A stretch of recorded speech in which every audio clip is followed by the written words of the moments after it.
Buenas tardes. Mi equipo y yo venimos a exponerles hoy el tema de resultante de fuerzas coplanares. Mi equipo está integrado por su servidor, Jair Antonio Reyes Meléndez, María del Carmen Rojas Torres, Luis Fernando Javier Gutiérrez y Jorge Humberto Castillo Arano. Somos del segundo grado Grupo C y esta es la materia de Física General. Resultante de fuerzas coplanares. La representación de una fuerza se define por un punto de aplicación, magnitud y dirección. Las fuerzas que actúan sobre una partícula tienen el mismo punto de aplicación. La magnitud se indica mediante una unidad de medida. En física se llama vector a un segmento de recta en el espacio que parte de un punto hacia otro, es decir, que tiene una dirección y sentido. Los vectores en física tienen por función expresar las llamadas magnitudes vectoriales. En la imagen podemos observar que son el módulo o magnitud, que se refiere a la longitud o amplitud del vector o segmento de la recta. La dirección, que se refiere a la inclinación que posee el vector con respecto a un eje horizontal imaginario, con el cual se forma un ángulo.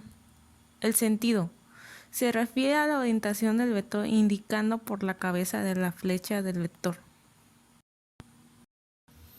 Fuerza coplanar. Una fuerza coplanar es un conjunto de fuerzas que se encuentran en el mismo plano y que tiene el mismo punto de aplicación. Cualquier conjunto de fuerzas coplanares concurrentes pueden reemplazarse por una sola fuerza cuyo efecto es el mismo que el de las fuerzas dadas y que se denomina su resultante.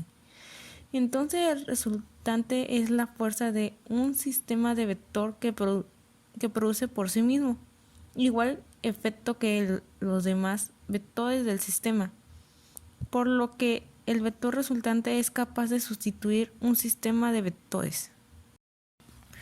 Fuerza resultante. La fuerza resultante es la sumatoria de todas las fuerzas que actúan sobre un mismo cuerpo. Cuando un objeto está sometido a la acción de varias fuerzas de forma simultánea, entonces se produce un efecto. Las fuerzas accionando se pueden sustituir por una única fuerza que produzca el mismo efecto. Esta única fuerza es la fuerza resultante, también conocida como fuerza neta, y se representa con el símbolo Fr. Con frecuencia ejercemos fuerza sobre un cuerpo, y no obstante permanece en reposo o en movimiento con velocidad prácticamente constante. Por ejemplo, cuando empujamos un mueble intentando moverlo sobre el piso y no lo logramos, el mueble no sale del reposo, es porque además de la fuerza aplicada por nosotros existe otra fuerza, la de rozamiento con el piso. En estos casos decimos que las fuerzas están equilibradas y la resultante de ellas o fuerza resultante es cero. Si la resultante de las no fuerzas ejercidas no fuese cero, el cuerpo saldría del reposo o modificaría su movimiento.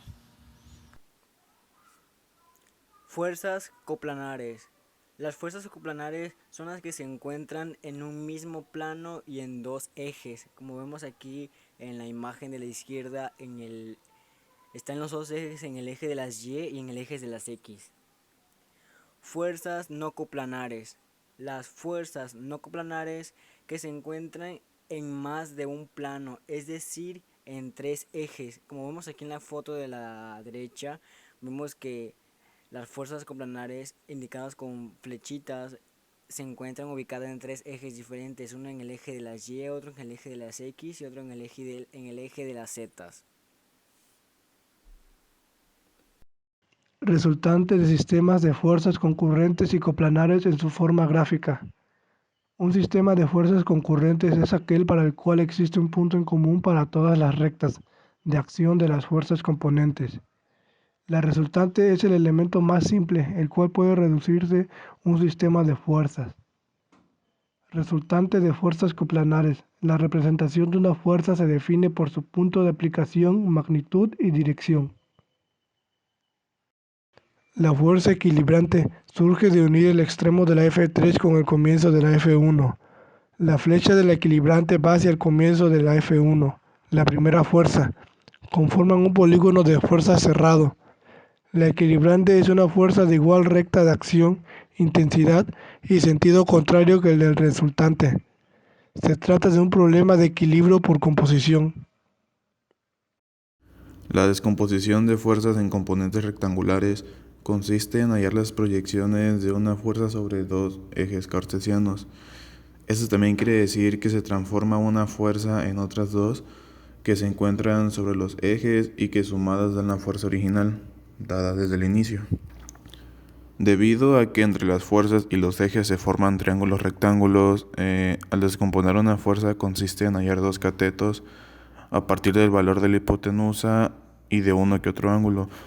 Por lo tanto, para llevar a cabo la descomposición se aplican las relaciones trigonométricas, que en este caso se podría decir que los métodos trigonométricos pueden mejorar la precisión y la rapidez, pues para encontrar los componentes y tener un resultado más fácil y rápido.